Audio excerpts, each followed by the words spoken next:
Hello everyone and welcome to today's video. Now this is a very special video as I have 3 haunting stories to share. Thank you to the viewers who submitted this story, and if you would like to have your stories featured on this channel, please send them to the email listed below in the description. Before we get started, please leave a like and subscribe and enjoy the show. Thank you. This story happened to me when I was living in Milwaukee while I was going to school.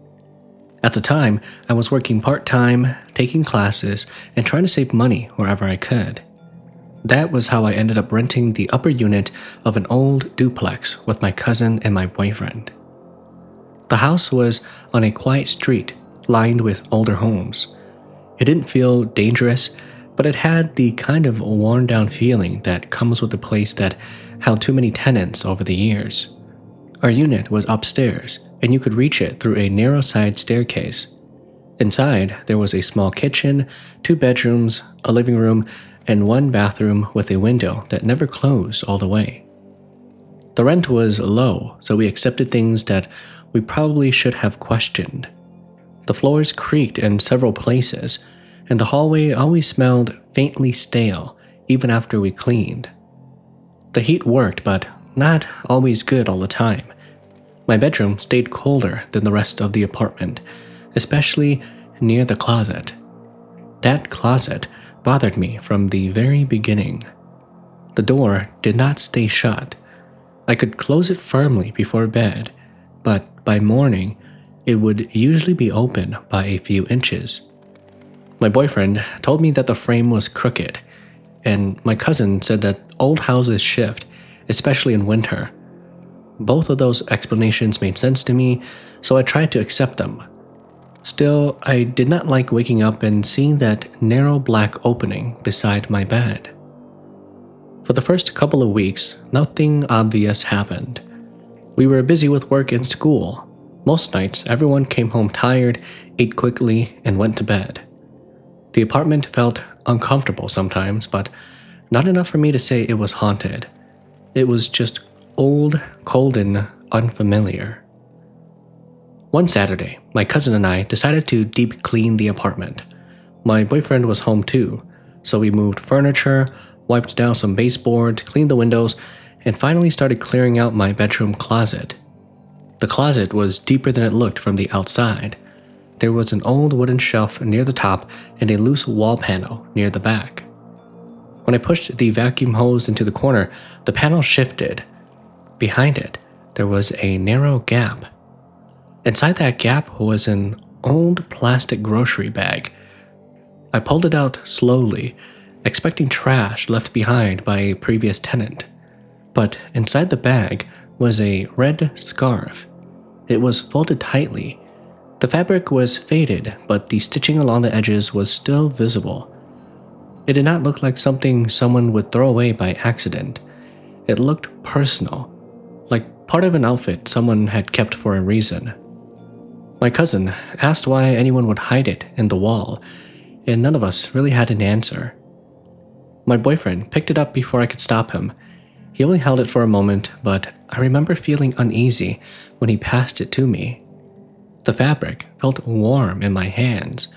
The room itself was cold, and the scarf had been sealed behind a wall panel, but it felt like someone had been wearing it not too long before we found it. I told myself that it was impossible. Maybe my boyfriend's hands had warmed it, maybe the plastic bag trapped in some heat.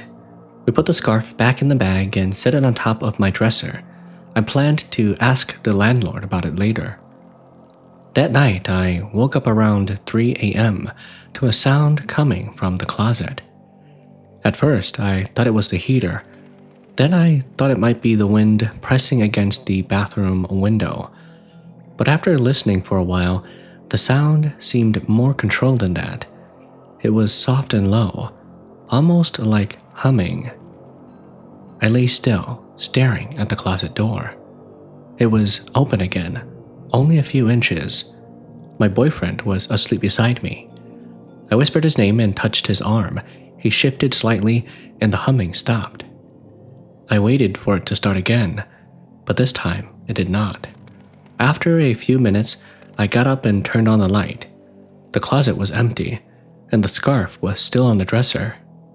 Our apartment was quiet, and I stood there for a while, feeling embarrassed for being scared of a sound I could not prove that was anything unusual. The next morning, I told my cousin what I had heard. She became quiet when she said she heard footsteps in the hallway at around the same time. She thought it was me going to the bathroom, but when she opened her bedroom door, the hallway was dark and empty. My boyfriend said that we were both tired and making an old house feel stranger than it was. I wanted him to be right. I wanted the sound to be pipes, the hallway noise to be the house settling, and the closet door to be nothing more than just perhaps a bad latch. But then the scarf moved. I had left it on the dresser. I remember doing that clearly. The next evening, when I came home from work, it was hanging over the closet door. It was not crumpled or fallen, but instead it was placed neatly across the top edge of the door, hanging down like someone had put it there on purpose. I called my cousin into the room, and she looked at it for a long time without speaking. My boyfriend said that maybe one of us had moved it and forgotten, but none of us admitted to touching it. There was no reason for any of us to hang it there. That night, my boyfriend had a nightmare. He woke up suddenly and sat up in our bed. He was breathing hard. When I asked about what happened, he said that he dreamed that he was standing in an unfamiliar room. A woman was behind him, adjusting the red scarf over his shoulder. He could not see her face, and he said that she was crying quietly, and she kept repeating the same sentence. She said, "Take me home." After that, the closet door opened by itself. It did not slam, it did not fly open.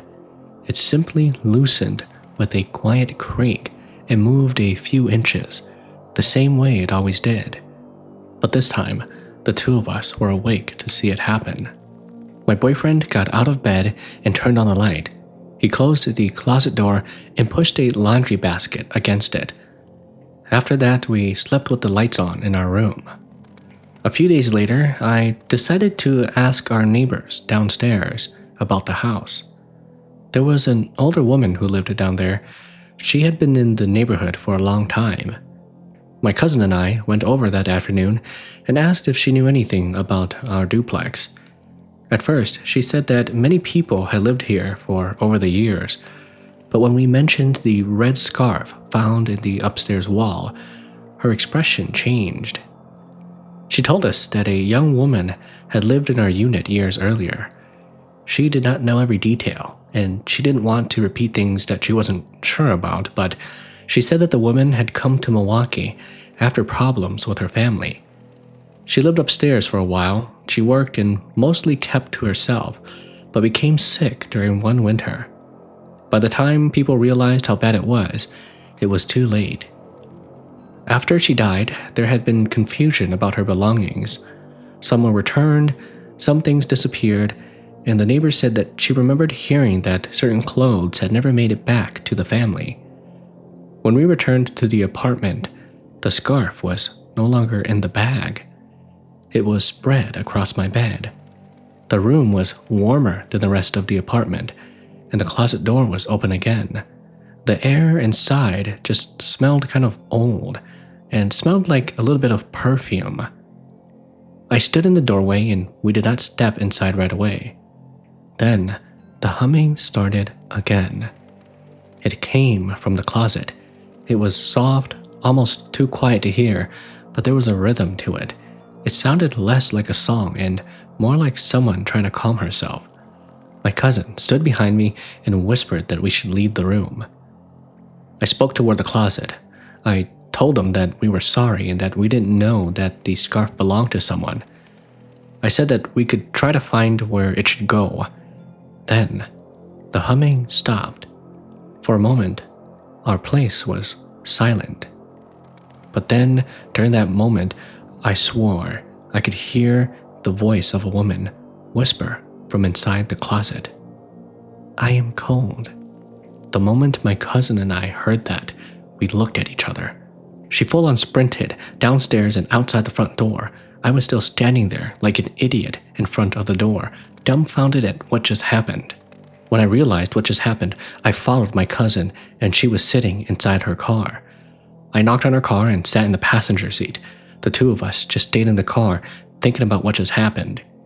I asked her if she had heard the sound or not, and sure enough, she said that she heard it too. She questioned me, asking me if I also heard it, and I replied that I did. At this point, I wasn't sure what to do. I was going to call my boyfriend, but I knew he was at work and didn't want to bother him. So the two of us stayed in the car and calmed down for a little bit. My cousin called her dad and told her about what had happened. He said to not worry and that he'll think of something and they'll have one of the shamans come and check it out. Because my cousin and I didn't want to go back inside the house, we decided to drive around and do some shopping to get our mind off what just had happened. I texted my boyfriend to let us know when he was coming home. Later, when my boyfriend finally came home, the three of us went back upstairs to our unit. Our bedroom door was still open, and sure enough, the scarf was still in its usual place. I wasn't sure what to do, so I put the scarf back in a plastic bag and put it back behind that panel we had found it earlier. I didn't want to tell my boyfriend out loud what just happened, so I texted him on Messenger, telling him about the whole story about what we heard and what we saw. He then grabbed a big box filled with stuff in there to put in front of the closet so that it wouldn't open. A few weeks later, we had a relative who was a shaman to come and do a ceremony at our place. During the ceremony, the shaman told us to give him the scarf in the bag. He tossed it into a metal container and then burnt it along with some joss paper. After the ceremony, the shaman didn't really say much about what he saw or what happened. He just said that everything will be fine and there's nothing to worry about. After that, the house felt a little bit more safer, and we didn't experience anything for the remainder of the time that we lived there. The three of us lived there for a couple more years until we had graduated from college. Now I am working in a hospital and my boyfriend and I are married. Sometimes we still talk about what we experienced when we lived in that duplex. Dang guys, I don't know if Milwaukee is the place to live. It's not only is it ghetto, but it's got some haunted homes there too. So if you guys live there, hey, let me know how you guys do it, because I praise you guys. You guys got some guts to live in some dangerous neighborhood and in a haunted place. Anyways, on to the next story. I am going to share a story that happened to me during a winter trip from St. Paul to Milwaukee. My name is Chu, and I was traveling with my wife and our two children, our teenage son and our youngest daughter.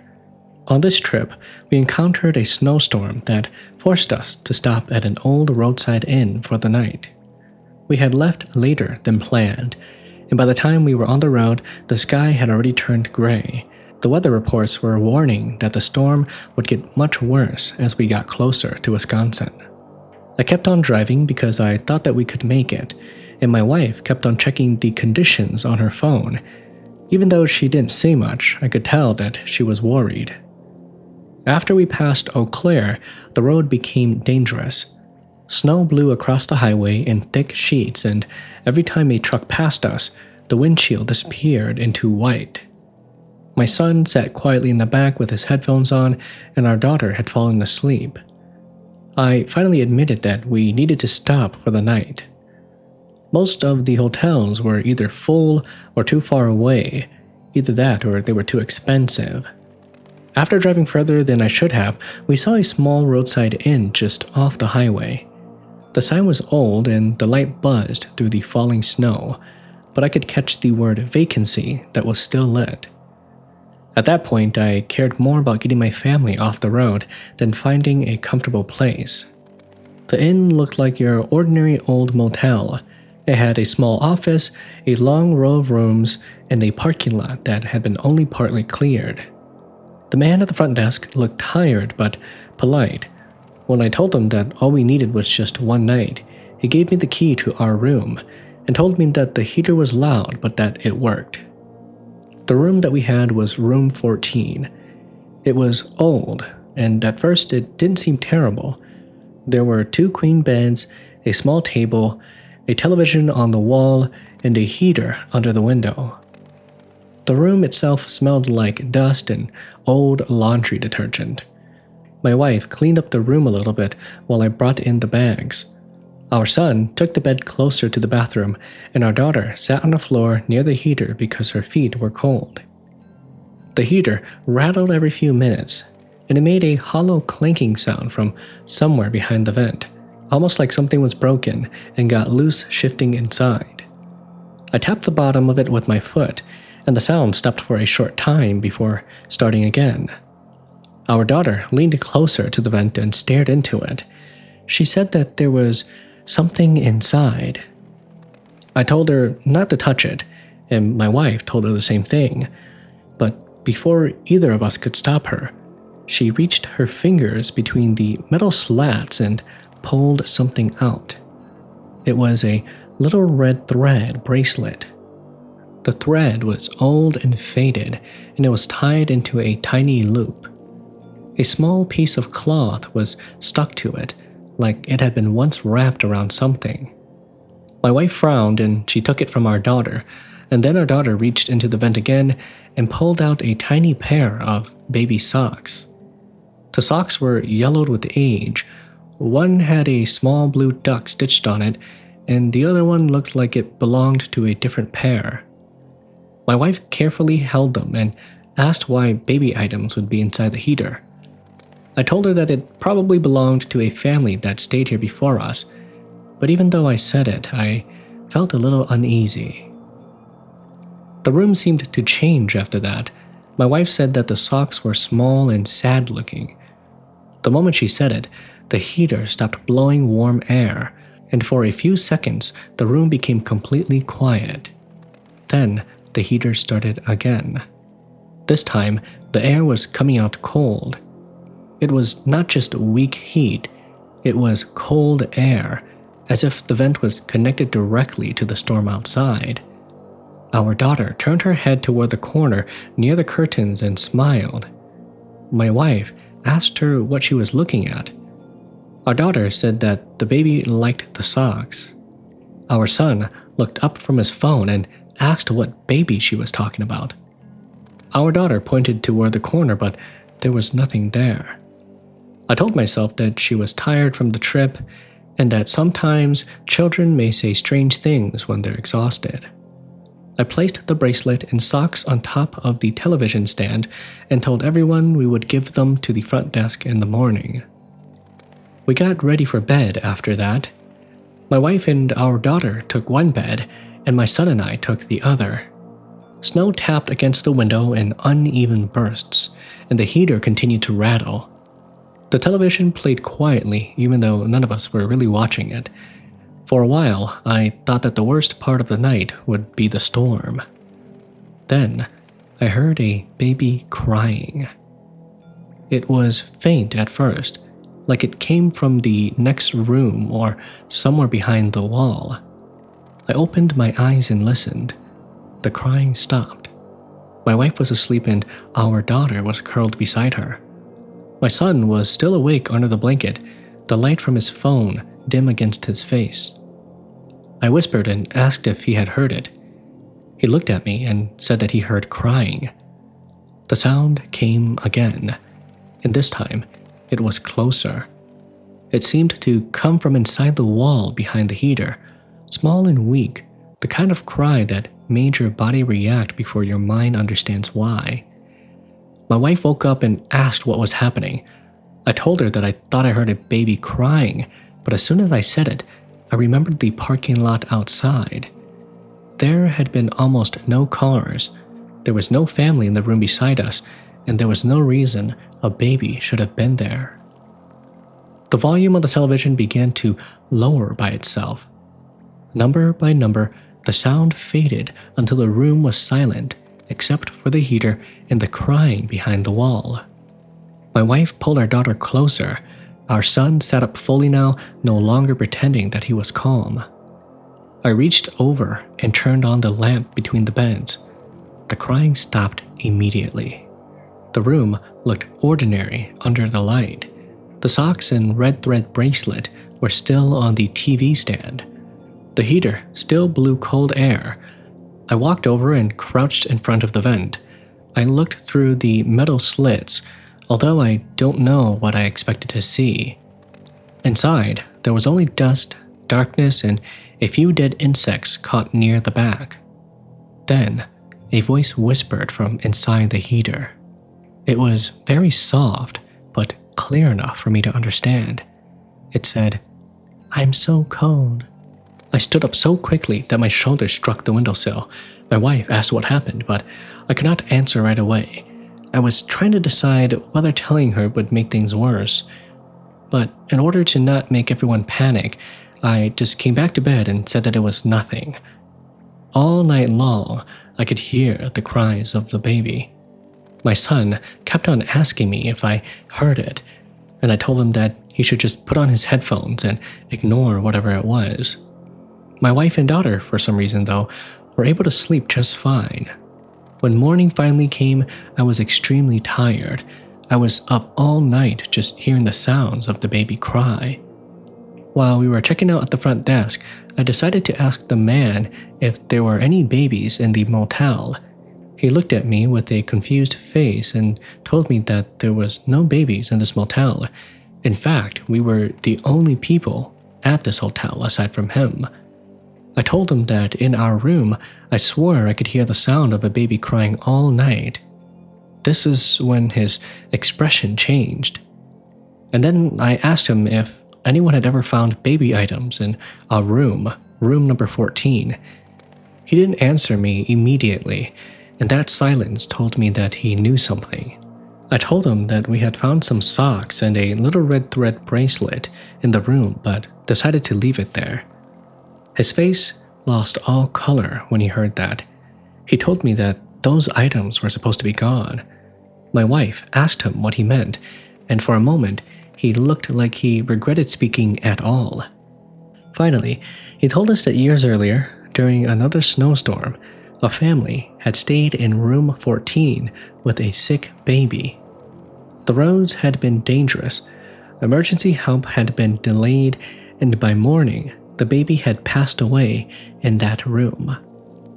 After the family left, the staff found some baby items, but he thought that they had all been removed long ago. He said that he did not know how the socks and bracelet ended up inside the heater. Maybe someone had placed them there and forgotten them. Maybe someone had hidden them because they didn't know what else to do. He could not explain it, but it was clear that he did not want the items to be found again. After that, we finished checking out and we got back on the road. Since I was so tired, I told my wife to drive. I said to her that later, when we get closer and we stop at a rest stop, I can start driving again. She agreed to drive since the roads were a little better and the snow wasn't as heavy as yesterday. Eventually, we arrived in Milwaukee and went to our family event. We stayed there for the whole weekend, and then we drove all the way back up to St. Paul to our home. Everything seemed fine and seemed normal for a while. For a couple of weeks, we didn't have any problems, and to be honest, I forgot completely about our stay at the motel. Then, one morning, I walked into the living room and found my daughter sitting on the floor with her dolls. She had taken this red string or yarn and tied small loops around each of the doll's wrists. She was humming softly while she worked. And then I asked her where she had learned the song. She looked up to me and said that she learned it from the baby. This was when I remembered our incident at the motel. Later that evening, I decided to call my mom and dad and told them about everything that happened. They told me not to worry and that everything will be fine, and that they will contact one of our uncles, who was a shaman, to come and see what was going on. A few weeks later, we finally did a ceremony for our family. After my uncle came and performed the ceremony, as we were sitting all at the table, my uncle told us the story about what happened. He said that the baby spirit was trapped in that room, and that when it saw us, especially our daughter, it decided to follow us home. It attached itself to our daughter, and that's why our daughter was acting a little strange. But he said not to worry because he already helped guide the spirit into the afterlife so that it could be reincarnated, and that there shouldn't be any issues from now on. But he did tell us that for the next few months, we were not to stay at any hotels or motels, and that if we needed a place to stay, we were to stay at our family's houses or our relatives' houses. Ever since then, my family and I don't really like to stay at hotels anymore. Personally, guys, I don't know how that guy did it, but I would have just went out of the hotel the moment I started hearing the sounds of a baby crying and there's no babies around us.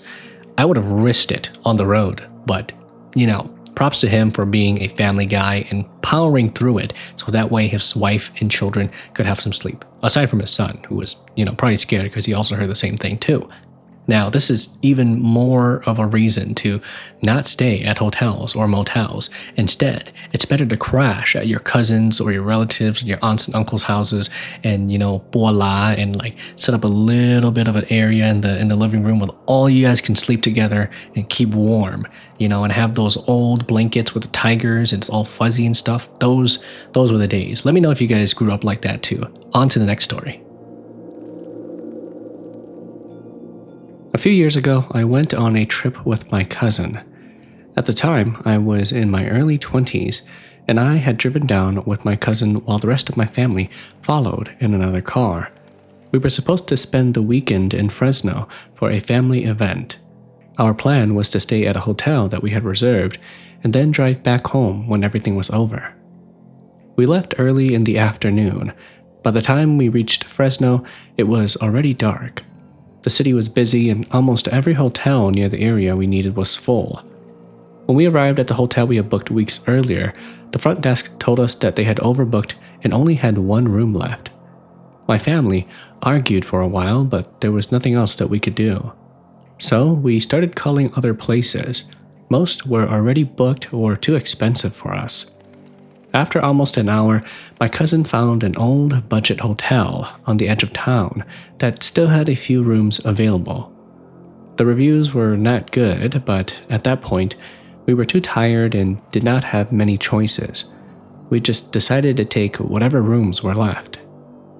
The hotel had 2 floors, outdoor walkways, and a lobby that smelled a little bit old.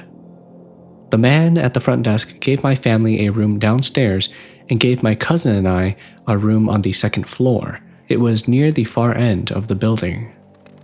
The place was old, but it seemed manageable, only for one night. Our room had 2 beds, a small desk, and an old AC beneath the window. We had an ordinary bathroom with a bunch of towels already in there, and the walls in that room were beige. The carpet was pretty worn down, and the bathroom light flickered once before staying on. The room itself just smelled like the smell of an old hotel. My cousin put his bag on the bed near the window and said that he was going to get some food with some relatives. I was tired from the drive, so I told him that I was going to shower and then rest. He left about 10 minutes later, and I was alone in the room. I took a shower, and nothing strange happened at first. The water pressure was weak, and the bathroom fan made a steady buzzing sound.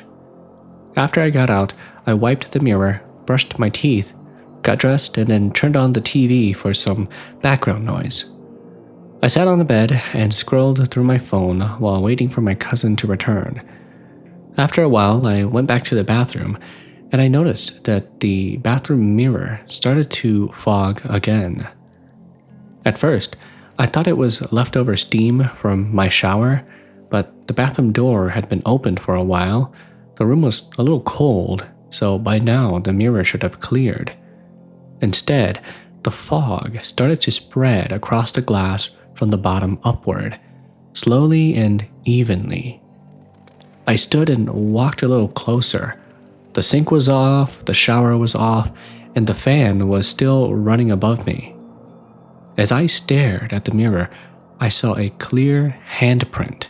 it looked like a large handprint of a person a little bit bigger than mine. I stepped back and the bathroom suddenly felt much colder than the bedroom. I decided to wipe the mirror with a towel until the handprint disappeared. Then I stood there for a moment, trying to explain it to myself. I returned to the bed and turned on the TV a little louder. I checked my phone, and my cousin texted me that the restaurant was packed and that they would be back a little later. I tried calling him, but he didn't answer. A few minutes later, as I was scrolling through my phone, the heater beneath the window turned on by itself. We hadn't touched it ever since entering the room. It clicked, rumbled, and then it began to blow some warm air. At first, I was a little relieved because the room was a little cold, but then the smell changed. Aside from the old hotel smell, there was something almost metallic. It was like it was a mix of hot dust and chemicals. I walked to the heater and turned it off. The switch clicked and the fan slowed until it stopped. I stood there to make sure that it would stay off, and then I heard water dripping in the bathroom. When I went back in, one of the towels on the shelf was wet. It wasn't slightly damp, it was soaked. Water was dripping on it onto the sink. The other towels were still dry and folded up. I stared at it, trying to think of a normal explanation. Maybe I had used it and forgotten. Maybe water from the shower had somehow reached the shelf from all the way over there. Or maybe it had already been wet before I checked in and I just didn't notice. However, none of these explanations felt right. I picked up the towels again with 2 fingers and dropped it into the bathtub. It landed heavy, like something that was soaked in water. As soon as it hit the tub, I heard knocking coming from inside the bathroom. It was a very quiet knock, very faint. You had to focus to really hear it. But as I focused to hear the knock, I could hear it come from the bathroom mirror. It was 3 soft knocks. You almost couldn't hear it if you weren't paying attention, but I swore I could hear 3 soft knocks come from the mirror.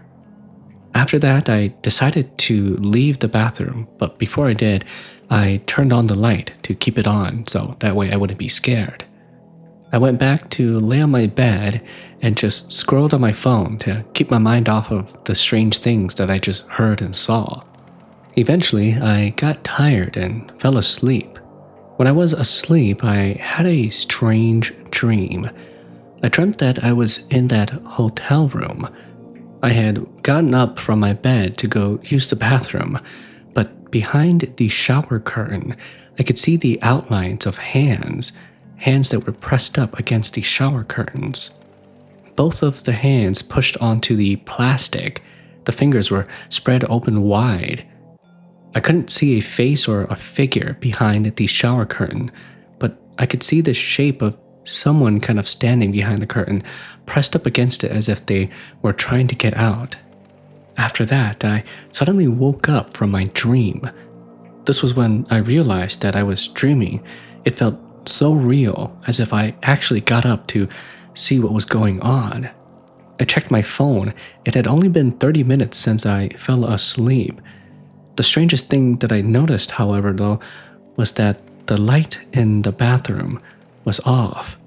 I swore I turned it on earlier before I came back to bed, but for some reason, the lights were off. From where I was sitting on my bed, you could clearly see in the hallway that there wasn't any lights. A little afraid, I slowly crept to the hallway and peeked my head into the bathroom. I quickly turned on the lights and I didn't see anything strange. Everything looked completely normal. At that point, I decided to text my cousin to see if they were on their way yet. He told me that they had just started eating. At this point, I really wasn't sure what to do, so I closed the bathroom door this time and went back to bed. I just laid on my bed and scrolling on my phone, waiting for my cousin to return. Although my family members were in their room on the first floor, most of them were already asleep. I didn't want to bother them in the middle of the night to go and stay with them, telling them that I saw something strange or I had a strange dream. Eventually, about an hour or two passed and my cousin arrived at our door. He knocked on it and told me to let him in, so I got up, checked the peephole, and sure enough it was him. So I took off the chain and opened the door. I thought about telling him about my experience, but I didn't want to scare him as well, so I just asked him where they went to eat and how the food was, and we just had a small conversation. After that, the both of us went to bed and we turned off the lights. There really wasn't anything weird that I experienced after that. The next day, we all got ready and then we went to our family event. It was some sort of party for an elderly relative. We all got there and had a couple of drinks. My cousin was the DD, so he didn't have to drink at all, but I definitely got wasted. We arrived back at the hotel very late at night and I was just wasted, so I crashed on the bed. That night, I woke up a few hours after I went to bed. The room was still dark and my head was just pounding. I reached for my bottle of water next to the nightstand and started chugging the water. After that, I went on my phone just to scroll on Facebook. As I was scrolling through Facebook Reels, I noticed something at the corner of my vision. Now, the room was dark, but there was still a little bit of light illuminating from the windows outside. In the room, I could see a shadow peeking its head from the hallway. The moment I moved my phone to get a better look at it, the shadow retracted its head away from the hallway. I decided to turn on the lamp to get some light. I was too scared to do anything, so I just sat in my bed. I didn't want to wake up my cousin either because I knew he was tired, so I just stayed up for a couple of hours until I fell asleep with the lights on. The next morning, we got ready to leave the hotel, and my cousin asked me why did I leave the lights on while we were asleep. I told him that it was nothing and that I just must have forgotten, but I was planning to tell him later on the car ride back home. After we checked out and got into the car, about 30 minutes or an hour into the drive, I told my cousin about what had happened, about what I experienced during our stay at the hotel. That's when he also told me that he felt that something was wrong about the room that we were staying in. He told me that that night when we had gotten back from the party, he told me that when he went to bed, he had a crazy case of sleep paralysis. He felt that the moment he went to sleep, there was this huge weight pressed down upon him and he could just not move at all no matter what he did. Eventually, he broke free from the sleep paralysis, and then he turned to me and noticed that I was still asleep, so he went back to bed. We shared our experiences with each other and told ourselves that we were never going to stay at these hotels ever again, especially if they didn't have any good reviews. Luckily, ever since then, I haven't experienced anything similar to that, and nothing seemed to have followed me home, so I should be okay, but it's just a warning to everybody out there to not stay at cheap hotels with bad reviews. Damn, that story just gave me some goosebumps, especially the part where he said he saw a shadow peeking its head from the hallway. Because you know those hotel rooms, that's just how they're built. There's like that one hallway that you go into with the bathroom there, and then they have that the big room with the bed or double bed and the TV and stuff, and the window on the other side. And sometimes like that stuff freaks me out. Like I get a little paranoid or my imagination runs wild when I stay at hotels. And I'm like, what if I see something peeking its head from the hallway? Sometimes, though, they even have mirrors right in front of the bathroom door. And you can kind of see the mirror from where you are laying on your bed. And that freaks me out. I'm just thinking like, oh, what if I see something move in the bathroom? But there's also another personal story that I want to share. This one's from my mom. There was one time where my mom and dad, they went to a community event because my dad loves community events and giving back to the community, maybe a little too much. But they went to like a party or maybe a ceremony or something, and they got back to their hotel. My dad was just knocked out cold and drunk, but my mom couldn't sleep, so she was scrolling on her phone. And just like the story, she told me how she kept seeing a shadow move around by the bathroom hallway, and that was kind of freaking her out. But she just said out loud that, humans have their own path, and that spirits and ghosts have their own path, just like how Hmong people say it.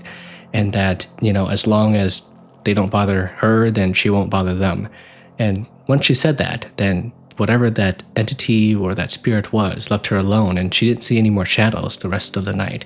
Luckily, they only stayed there for one night and they came back home. But yeah, be careful when you guys stay at hotels, and try not to go to the cheap ones, the Motel 8, whatever they're called. And maybe instead, you guys could just rent out an Airbnb that is hopefully not haunted. But anyways, let me know what you guys think about this story in the comment section below. If you've gotten this far, then YouTube is telling me that you also might like this video on screen. And if you haven't already, please subscribe, so that way I can buy some more adult beverages for myself to enjoy. Thank you for watching.